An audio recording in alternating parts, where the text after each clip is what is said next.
규칙, 규칙 2번에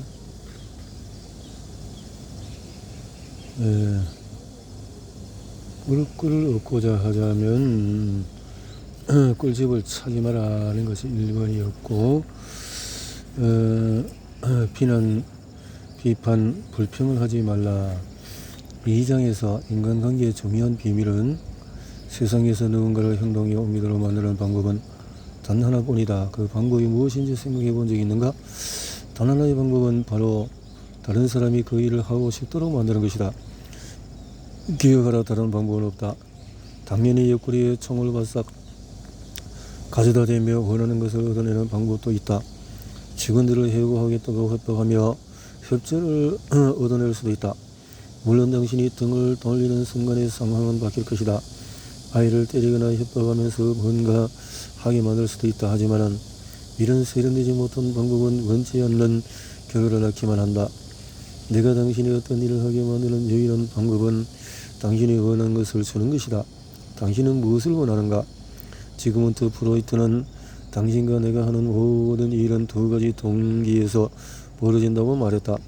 바로 성적 충동과 위대한 사람이 되고자 하는 열망이다. 미국의 가장 심한 철학자 중에서 한 명인 존 듀이는 이를 조금 다른 식으로 표현했다. 듀이 박사는 인간 본성의 가장 깊은 욕구는 중요한 사람이 되고자 하는 열망이라고 말했다. 그의 말을 기억하자. 중요한 사람이 되고자 하는 열망, 의미심장한 뜻을 품고 있다. 이 책에서 당신은 이 표현을 계속해서 보게 될 것이다. 당신이 원하는 게 무엇인가? 많은 것은 아니겠지만 당신이 원하는 몇몇 가지는 간절한 열망을 불러일으킨다는 것을 부정할 수 없을 것이다. 대다수의 사람들이 원하는 것 중에서 다음과 같은 것들이 있다. 건강과 장소, 음식, 잠, 돈과 돈으로 살 수 있는 것들, 내세의 삶, 성적인 만족, 아이들의 행복, 중요한 사람이라는 느낌. 이러한 욕구들은 보통 충족되지만 하나만은 예외다. 하나의 열망은 음식과 잠에 대한 욕구만큼이나 간절하고 필수적이다. 그리고 좀처럼 충족되지 않는다. 듀이는 이를 중요한 사람이 되고자 하는 열망이라고 불렀다. 링컨은 이렇게 시작하는 편지를 쓴 적이 있다. 모든 사람은 칭찬을 좋아한다. 윌리엄 제임스는 말했다. 인간 본성의 가장 깊은 곳에 있는 원리는 인정받고자 하는 갈망이다. 그는 소망이나 바람 혹은 욕구라고 말하지 않았다. 그는 인정받고자 하는 갈망이라고 했다. 이는 인간이 가진 고통스러우면서도 변함없는 결실이다. 드물게 이러한 마음의 굶주림을 정직한 방법으로 해결할 줄 아는 사람은 사람들을 자유자재로 다룰 것이며 장에서마저 그의 죽음에 슬퍼할 것이다. 자신의 중요한 사람이라는 느낌은 인간과 동물을 구분짓는 가장 큰 차이점이다. 예를 들어보자. 내가 미주리주의 농가에서 자라던 동안에 내 아버지는 두록 저지종 돼지와 혈통이 있는 흰머리 소들을 사육했다. 우리는 돼지와 소를 중서부 지역 축제나 가축 품평회에 선보였고 1등상을 타기도 했다. 아버지는 상을 흰 머슬린 천에 고정한 뒤에 친구들이나 방문객이 찾아오면 꺼내곤 했다. 아버지가 상을 자랑하는 동안에 나는 모슬린 천의 한쪽 끝을 붙들고 서 있었다. 돼지들은 상에 관심이 없었다. 하지만 아버지는 다르다. 그 상으로 중요한 사람이 되었다는 기분을 얻었기 때문이다. 우리의 선조들이 이토록 격렬하게 중요한 사람이 되고자 하는 욕구가 없었다면 문명을 생겨나지 않았을 것이다.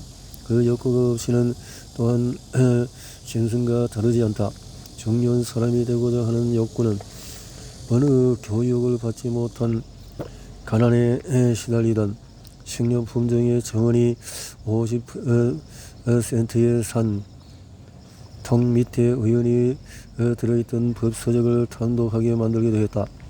당신도 그 식료 품종 정원의 이름을 들어본 적이 있을 것이다. 그것이 그가 바로 링컨이기 때문이다. 디키슨과 불면의 작품들을 쓰도록 만든 것도 중요한 사람이 되고자 하는 감정이었다. 그리고 그래서 레인경이 아름다운 석조 건축물들을 짓도록 했다. 이 여건을 록펠러가 다 쓰지도 못할 수많은 재산을 축적하도록 하기도 했다. 그리고 당신이 사는 마을에서 가장 부유한 집안이 필요 이상으로 지나치게 큰 집을 짓도록 하는 것 역시 같은 욕구다. 이 욕구는 당신이 최신 스타일의 옷을 입고 최신 행차를 타고 똑똑한 자식에 관해서 이야기하도록 만든다. 이 욕구는 많은 아이들이 갱간에 들어가서 범죄 활동을 하도록 유혹하기도 한다. 한때는 이어 역시 경찰 국적을 지낸 E.P. 멜로니에 따르면 일반적인 청소년 범죄자는 자기애로 가득 차 있으며 검거되었을 때 가장 먼저 요구하는 것이 다름 아닌 총력 속에서 그를 영웅처럼 그려놓은 신문 기사라고 한다. 정기의 의자에 앉게 될 유쾌하지 못한 미래를 걱정하기보다는 웨이브로스 가디어, 아인슈타인, 린드버그, 소스카니니 또는 루스벨트와 일간지에 함께 실린다는 사실에 즐거움을 느낄 뿐이다. 당신이 언제 중요한 사람이라는 기분을 받는지 알려준다면 당신이 어떤 사람인지 말해줄 수 있다. 그것이 당신의 성격을 결정하기 때문이다. 그것이야말로 당신에게 가장 중요한 것이다. 예를 들어 존 디 록펠러는 중국 베이징에 현대식 병원을 지어서 만난 적도 만날 일도 없는 수백만의 가난한 사람들을 치료함으로써 자신이 중요한 사람이 된 것처럼 느꼈다.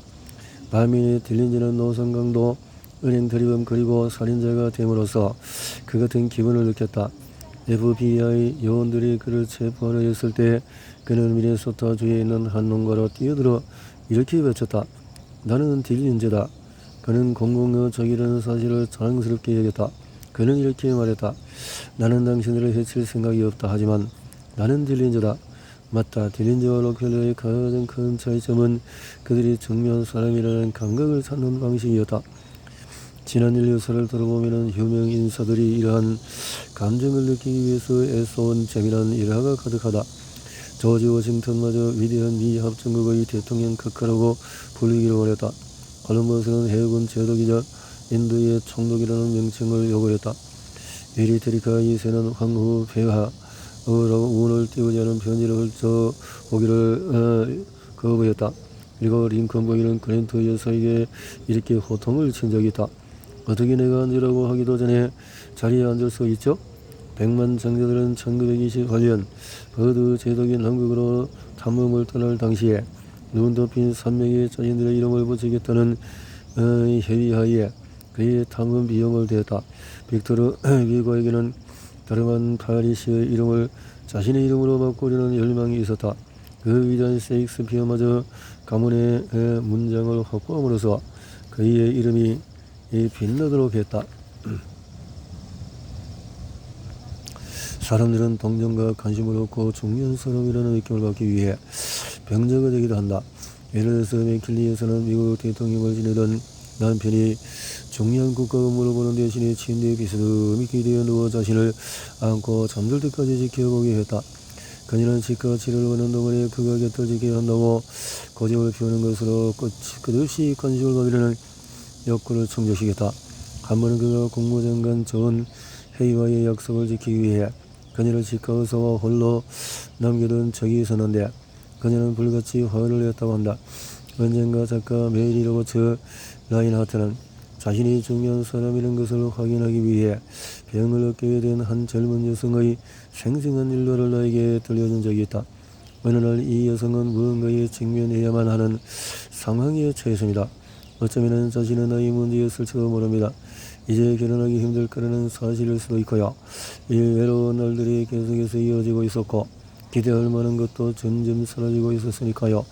그녀는 알아듣게 되었고 10년 동안 그녀의 나이 든 어머니가 찾아와서 병상이 마련된 산전까지 음식을 나누며 그녀를 간호했습니다. 그러던 어느 날 간병 생활에 지친 어머니가 세상을 떠나게 되었습니다. 몇 주 동안 그녀의 병세는 악화되는 듯이 보였으나 그녀는 자리에서 일어나서 외출복을 입고 다시 인생을 살아가기 시작했습니다. 일부 권위자들은 사람들이 정신이 이상이 만들어낸 공허의 나라에서 자신이 중요한 사람이라는 느낌을 갖기 위해서 미쳐버릴 수 있다고 한다. 그 느낌이 혹독한 현실 세계에서 부정되었기 때문이다. 미국 전역에서 그 어떤 질병보다도 정신장애로 고통받는 사람이 더 많다. 정신 이상의 원인은 뭘까? 이렇게 간구이면 질문에 대답할 수 있는 사람은 없다. 하지만 우리는 매독과 같은 일부 질병이 신경쇠약을 일으키고 뇌세포를 파괴하여 정신 이상을 야기할 수 있다는 것을 알고 있다. 사실 모든 정신 이상의 절반은 뇌병변, 술, 독소, 그리고 상처와 같은 물리적인 요인으로 인해서 발생한다. 하지만 나머지 절반은 아무런 문제가 없는 뇌세포를 가지고도 정신 이상을 호소한다. 하지만 부검 과정에서 뇌조직을 고성능의 현미경으로 관찰해 본 결과 그들의 뇌조직들은 보통 사람들만큼이나 건강한 상태였다. 사람들은 왜 미칠까? 나는 가장 유명한 정신병원의 병원장에게 이 질문을 던졌다. 이 분야에 있어 가장 많은 존경을 받고 사람들이 탐내는 상을 받은 그 의사는 나에게 솔직히 그 역시도 왜 사람들이 미치는지 모르겠다고 털어놓았다. 아무도 확신할 수는 없으나 정신질환을 앓는 사람 중에서 많은 사람들이 정신장난의 상태에서 현실에서는 경험하지 못했던 자신이 정의한 사람이라는 느낌을 가진다고 말했다. 그는 이런 이야기를 들려주었다. 결혼이 비극으로 끝난 한 환자가 있습니다. 그녀는 사랑, 성적인 만족, 아이들과 사회적인 명성을 원했습니다. 하지만 현실은 그녀의 모든 희망을 날려버렸어요. 그녀의 남편은 그녀를 사랑하지 않았습니다. 그는 그녀와 식사를 하기조차 거부했고 그의 방에 있는 위층에 음식을 가져오도록 강요했어요. 그녀에게는 아이도 사회적인 지도 없었습니다. 그녀는 미쳐버렸습니다. 그리고 그녀는 상상 속에서 남편과 이혼하여서 결혼 전 성을 되찾았습니다.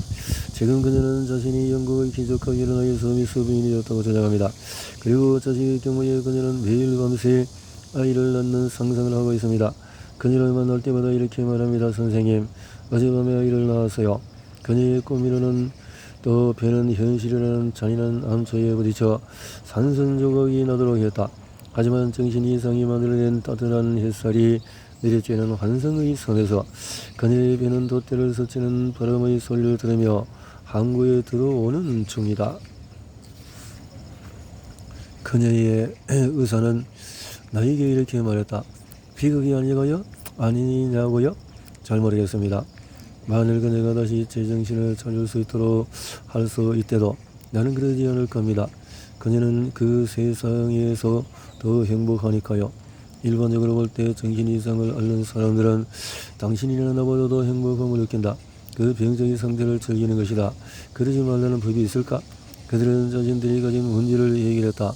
그들은 당신에게 $100만 수표를 써주거나 이슬람 교주인 아카 칸에게 내밀 수 있는 소개서를 줄 수도 있다. 그들은 직접 만들어낸 꿈의 세계에서 그들의 열렬히 열망했던 자신이 중요한 사람이라는 느낌을 발견했다. 만일 누군가가 그 느낌을 갖기 위해서 미쳐버릴 수도 있다면 우리가 그 사람에게 진심이 담긴 칭찬을 했을 때 만들어낼 기적을 생각해 보라. 내가 아는 한 인류사의 연봉이 $100만 이상이었던 사람은 월트 크라이슬러와 찰스 슈와브, 이 두 사람뿐이다. 어째서 앤드류 카네기는 찰스 슈와브에게 연간 $100만 즉 하루에 $3,000나 되는 돈을 주었을까? 어째서 슈와브가 천재였기 때문일까? 아니다. 슈와브가 다른 사람보다도 제철에 관해서 많은 것을 알았기 때문일까? 말이 되지 않는 소리다. 찰스 슈와브는 나에게 본인의 입으로 자신의 밑에서 일하는 사람 중에 자신보다 제철에 관해서 잘 아는 사람들이 많이 있다고 말한 적이 있다. 슈와브는 자신이 그토록 많은 임금을 받는 것은 사람을 대하는 능력 덕분이라고 말했다. 나는 그에게 비밀을 물었다. 그가 공유한 비밀은 동판에 새겨 모든 가정과 학교, 상점과 사무실에 그래야 마땅하다. 아이들은 라틴어 동사 변형이나 브라질의 연강 강수령 따위를 외우느라 시간을 낭비하는 대신에 그의 말을 외워야 할 것이다. 그의 말을 실천한다면 우리 모두의 삶이 바뀔 것이다. 슈와브는 말했다. 내가 가진 능력 중에서 가장 위대한 능력은 사람들에게 열정을 불어넣는 것이라 생각합니다. 누군가에게서 최고의 능력을 끌어내는 방법은 칭찬과 격려를 건네는 것입니다. 상세의 비판만큼 누군가의 야심을 꺾는 것도 없습니다. 나는 그 누구도 비판하지 않습니다. 나는 일하는 데 필요한 장려책을 마련해 주는 것을 중시합니다. 그렇게 나는 칭찬을 하지 못해서 안달나긴 해도 결정을 찾는 것은 꺼립니다. 나는 진심으로 남을 인정하고 칭찬하는 것을 좋아합니다. 슈와브는 그의 말대로 행동했다. 하지만 보통 사람들은 어떻게 할까? 정반대로 행동한다. 만일 마음에 들지 않는 것이 있다면 그들은 아랫 사람에게 호통을 칠 것이다. 마음에 드는 일이 생기면 아무 말도 하지 않을 것이다. 시바고는 이렇게 말했다. 나는 이 일을 하며 세계 각국에서 온 다양한 훌륭한 사람들을 많이 만났습니다. 하지만 그들의 지위가 얼마나 대단하고 높은지 간에 비판을 받았을 때보다 인정을 받았을 때 더 나은 성과를 내고 더 많은 노력을 기울이지 않는 사람을 본 적이 없습니다. 그의 철칙은 앤드류 카네기가 그토록 놀라운 성공을 이룬 주된 이유 가운데 하나이기도 했다. 카네기는 공적인 자리에서나 사적인 자리에서 주변인들을 칭찬했다. 카네기는 자신의 묘지 비석에서도 그의 주변인들을 칭찬하고자 했다. 그는 직접 묘비명을 이렇게 적었다. 여기에 자신보다 더 훌륭한 사람들을 사귈 줄 알았던 사람이 잠들다. 진심 어린 칭찬은 존 디 록펠러의 사랑을 나누는 훌륭한 비결 중의 하나이기도 했다. 예를 들어서 그의 파트너 중 한 명인 에드워드 티 베드포드가 남아프리카에서 사기를 당해서 회사의 재산을 100만 달러나 날리게 되었을 때 록펠러는 그를 비난할 수 있었다. 하지만 그는 베드포드가 재산을 했다는 것을 알고 있었다. 사건은 이미 정렬되었다. 록펠러는 뭔가 칭찬할 것을 찾았다. 그는 베드포드가 투자금의 60%를 회수한 것을 축하하였다. 칭찬과 아첨의 차이는 무엇일까? 답은 단순하다. 전자는 진심이고 후자는 진심이 아니다. 전자는 마음에서 우러나는 것이고 후자는 가벼운 입놀림에 불과하다. 록필러는 이렇게 말했다. 훌륭하네. 우리는 그만큼 잘하지 못했는데 말이야. 브로드웨이를 사로잡은 공연 제작자 중에서 가장 유명한 사람인 플로렌즈 지그필드는 평범한 소녀들을 스타로 바꾸는 탁월한 능력으로 명성을 얻었다. 그는 매번 사람들이 단 한 번도 눈길을 주지 않은 신인들을 데려다가 무대 위에서 신비하고 관능적인 매력을 터뜨리는 배우들로 바꿔놓았다. 칭찬과 믿음의 가치를 알았던 그는 관심과 배려의 순수한 힘만으로 여성이 스스로 아름답다고 느낄 수 있도록 만들었다. 그의 방식은 실용적이었다. 그는 합창전원에 속해 있는 여성들의 직업을 $30에서 $175까지 인정해 주었다. 게다가 그는 정중하기까지 했다. 공연이 열리는 날 밤 그는 공연에 참여하는 배우들에게 전부를 보내며 합창전원 모두에게 붉은 장미를 선물했다. 나는 언젠가 그 음식 유행을 쫓아 6일 동안에 밤낮을 가리지 않고 음식을 먹지 않은 적이 있다. 그건 어렵지 않았다. 이틀째 되는 날보다도 6째 되는 날에 허기짐을 덜 느꼈기 때문이다. 하지만 가족이나 직원들을 6일 동안 굶겼다고 한다면 그 사람은 자신이 범죄라도 저질렀다고 생각했을 것이다. 그럼에도 그들은 음식만큼이나 간절히 바라는 진심 어린 칭찬을 6일 6주 심지어는 60년이 지나도록 해주지 않으면서 죄책감을 느끼지 않는다. 당대의 가장 위대한 배우 중에 한 명이었던 알프레드 런트는 작품 비엔나에서의 제외에서 주연을 맡을 당시에 이렇게 말했다. 자존심을 채워주는 것만큼 나에게 필요한 것은 없다. 우리는 자식, 친구, 직원들의 고픈 뼈를 채워준다. 하지만 어째서 그들의 자부심은 거의 채워주지 않을까? 그들에게 힘을 내라며 소고기와 감자를 구워주면서 아침에 뜨는 별들의 음악 소리처럼 수년 동안 기억 속에 남을 다정한 칭찬의 말은 해주지 않는 것이다. 이 글을 읽는 독자 중에 이렇게 생각하는 사람도 있을 것이다. 아첨이라니 똑똑한 사람에게는 안 먹히는 소리지. 나도 다 시도해 봤다고. 당연히 현명한 사람에게 아첨을 하면 먹히지 않는다. 아첨은 비상적이며 이기적이고 진심에서 우러나오지 않았다. 아첨이 먹히는 경우는 거의 없다. 물론 칭찬에 너무 굶주린 사람들은 그런 아첨이라도 닥치는 대로 주워먹는다. 굶주린 사람이 풀과 지렁이를 먹을 수 있는 것처럼 말이다. 예를 들어서 여러 번씩 결혼을 한 무디바니 형제가 결혼 세상에서 그토록 많은 인기를 누린 것은 어떤 이유에서일까? 왜 두 명의 아름답고 유명한 영화 스타와 세계적인 프리마돈나 그리고 백만장자 바바라 버튼을 배우자로 삼을 수 있었을까? 어째서 어떻게 그랬을까? 아들라르서 센트존은 잡지 리버티를 통해서 이렇게 말했다. 여성을 유혹하는 무디바니 형제의 마법은 오랜 시간 동안에 많은 사람들에게 미스터리로 남아왔다. 세상 일에 밝고 사람을 잘 알았으며 위대한 예술가이기도 했던 볼라 네그리가 이렇게 설명해 줬다. 그들은 내가 만나본 어떤 사람보다도 아첨하는 방법을 제대로 알고 있었어요. 그 방법은 지금처럼 현실적이고 유머러스한 세상에서 잊힌 것이랍니다. 확신하건대 무디바니 형제가 여성들에게 매력이 있었던 비결은 다름 아닌 아첨하는 방법이에요. 벡토리아 여왕에게도 아첨을 좋아했다. 당시 총리를 지낸 벤자민 디즈레일리는 여왕을 대할 때 아첨을 번복했다고 고백했다. 그는 정확히 삽으로 퍼부었다 라는 표현을 썼다. 하지만 디즈레일리는 대영 제국 전체를 통틀어서 가장 세련되었으며 능수하고 노련한 사람이었다. 그가 정치에서 사용한 방식은 가히 천재적이었다. 그의 방식이 꼭 당신과 나에게도 맞으라는 법은 없다. 결국 아첨은 득보다도 실을 많이 가져온다. 아첨은 위조된 것이다. 그리고 위조 지폐처럼 당신을 골치 아픈 상황으로 몰고 갈 수가 있다. 칭칭과 아첨의 차이는 무엇일까? 답은 단순하다. 전제는 진심이고 후자는 진심이 아니다. 전제는 마음에서 우러나는 것이고 후자는 가벼운 입놀림에 불과하다. 칭찬은 이기적이지 않지만 아첨은 이기적이다. 칭찬은 누구에게나 존경을 받지만 아첨은 모두에게 비판을 받을 뿐이다. 최근에 나는 멕시코 시티의 차폴레페 궁전에서 멕시코의 영웅 알바로 오브레곤 장군의 형상을 보았다. 장군의 형상 아래에는 그의 철학이 새겨져 있었다. 너를 공격하는 적들을 두려워하지 말라. 너에게 아첨하는 전고들을 두려워하라. 아니다. 나는 아첨을 하려고 말하는 것이 아니다. 오히려 그 반대다. 나는 새로운 삶의 방식에 관해서 이야기하고 있다. 다시 한번 말하겠다. 나는 새로운 삶의 방식에 관해서 이야기하고 있다. 국왕 조지 5세는 버킹엄 궁전에 있는 자신의 서재 벽에 6개의 격언을 걸어두었다. 그 중에 하나는 이런 말이 적혀있다. 값싼 칭찬은 하지도 받지도 않게 가르쳐 주소서.